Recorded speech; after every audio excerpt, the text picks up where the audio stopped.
Welcome back to our ongoing study in the Gospel according to Matthew. I thank you for your support and taking time out of your day to join with me as we discuss the issues that are germane to Matthew and the ministry of Jesus. We are going to be looking at Matthew chapter 20 and verses 17 to 19, reading from the New Jerusalem Bible. Jesus was going up to Jerusalem, and on the way he took the 12 to one side and said to them, "Now we are going up to Jerusalem, and the Son of Man is about to be handed over to the chief priests and scribes. They will condemn him to death and hand him over to the pagans to be mocked and scourged and crucified, and on the third day he will rise again." When you read this passage, do you hear and feel the screws being tightened? When I was a teenager, I had to have surgery. Now, as I recall and look back at that event, the key moment came that one day we went to the doctor's office after having run a number of tests and a few doctor's visits prior. The decision was made, it was finalized, surgery was going to be necessary. Now, I suspect it was in part because it was a different day and age. We went to the doctor's office in the morning. I went with my mom. The decision was made for surgery, and she dropped me off at school. I can tell you, I was not really into my studies that day. I was overwhelmed with what was before me. Now, in fairness to my mom, I know part of it was a different day and age, and I think in part it was just, you know, her way to deal with things. I think she, in her own way, was kind of overwhelmed with what was there. Surgery is not a little thing, and this was not a major life and death sort of surgery, but it was still going to be surgery. So I think my mom, poor mom, realized after the fact that she should not have dropped me off at school that day. So that was it. Now, understand the surgery was not a life and death issue for me. But understand I was a teenager, and as a teenager, things like this are life and death issues. And so the surgery was tentatively planned at the end of the school year. Now, at that point, I was in grade 9. I had one major exam that year.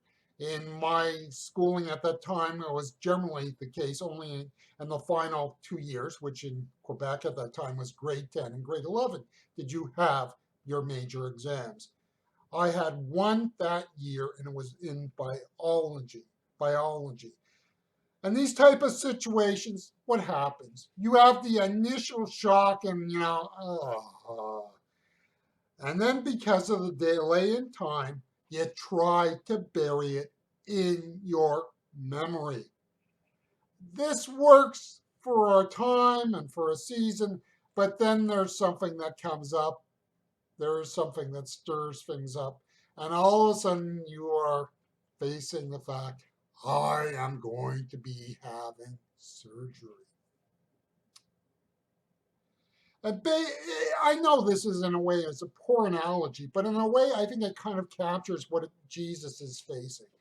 Jesus had gone into his ministry knowing where the direction was. I think in and through the activities of ministry, that's put aside. And for a time and for a season, it's not there. And I think every once in a while, especially as the conclusion of his ministry draws closer, something is stirred up, something happens that brings it up to the forefront once again. Jesus had already accepted the cross was his destiny, but it was still way out there. Go back to the temptations of Jesus. Jesus already worked through with Satan that he wasn't going to take the easy way. He was going to embrace a difficult way, which meant taking the cross. The day-to-day business of life takes his mind off of the cross, And then there are the moments when the shadows of what will be overwhelms him. Now, when I look back, grade 9 was not a great year for me at all. It was, you know, it was not very good at all. It is usually the case that students look forward to completing the last exam of the school year. That was not the case for me in that year. Once the exam is over, it is usually summer vacation time and freedom. In my case, I was one more step closer to surgery. The worst of feelings is that interlude of knowing it is soon upon you, and yet it is not yet. Jesus was making his way to Jerusalem. His destiny was set, and yet it was not his time. Remember, in and through his ministry, there are times where he says, the crowds are hostile, people are wanting to kill him, but it is not his time yet. That time is now coming close.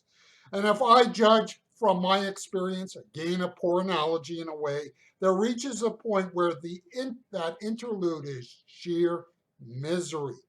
You know what will be, and yet it is not yet. You are trying to focus on what is before you, but the shadow keeps growing. It is there. It will not leave you alone. In a way, as much as you do not want to do it, there is a sense it would be so much easier if you could get it out of the way. Well, in my case, what happened is school ends, and as normal, at that time we used to go camping. My mom would have a trailer on a site in upstate New York, about an hour away from our home on the island of Montreal. And one weekend we were camping, and the prior agreement was to phone at the end of the weekend, see if the surgery would go forward. Was there space? Were things such that the surgery could carry on that week? My mom phones from a pay phone. That kind of shows you how dated this is, and confirms that the surgery is good to go. And I think it was later that week I would be admitted into the hospital and begin preparations for that surgery.